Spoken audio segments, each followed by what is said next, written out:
Hello বন্ধুরা, কেমন আছো তোমরা? আশা করি ভালোই আছো আর আমিও ভালো আছি। আর আজকে দেখো আমরা কিন্তু ঘুরতে যাচ্ছি। তো এটা কিন্তু বেশ কয়েকদিন আগেকার ভিডিও, আমি পোস্ট করতে ভুলে গেছি। তো আজকে এডিটিং করে পোস্ট করছি। তো কেমন লাগছে তোমাদের অবশ্যই কমেন্টে জানিও। এখানে মাম্মাম কিন্তু রেডি হয়ে গেছে আর তখন কিন্তু ভীষণ ঠান্ডা ছিল। তো কথায় কথায় তো বলতেই ভুলে গেছি যে আমরা কোথায় যাচ্ছি। আমরা আজকে যাচ্ছি শিবনিবাসে। তো শিবনিবাসে হঠাৎই প্ল্যানিং হলো, তোমাদের দাদাভাই বললো চলো ঘুরে আসি। তো আমিও ফটাফট রেডি হয়ে গেলাম। তো পুজো দিচ্ছি না, আজ আর অন্য একদিন পুজো দেব, গিয়ে ইচ্ছা আছে। তো আমরা এমনই টাইমে গেছি, গেটটা কিন্তু বন্ধ হয়ে গেছিলো ওই টাইমটা, মানে 12টা থেকে 3টে অবধি বোধহয় বন্ধ থাকে। তো তার জন্য আর আমরা দেখতে পেলাম না।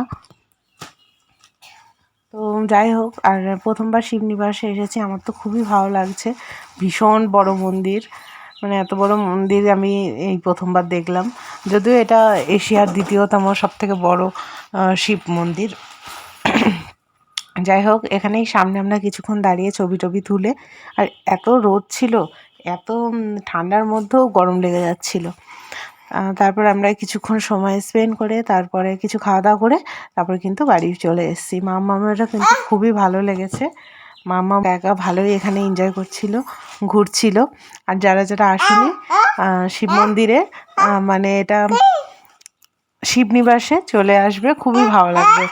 তো এখানে দেখো মামাম কি করছে। এরপর যাবি, সামনে টাকা।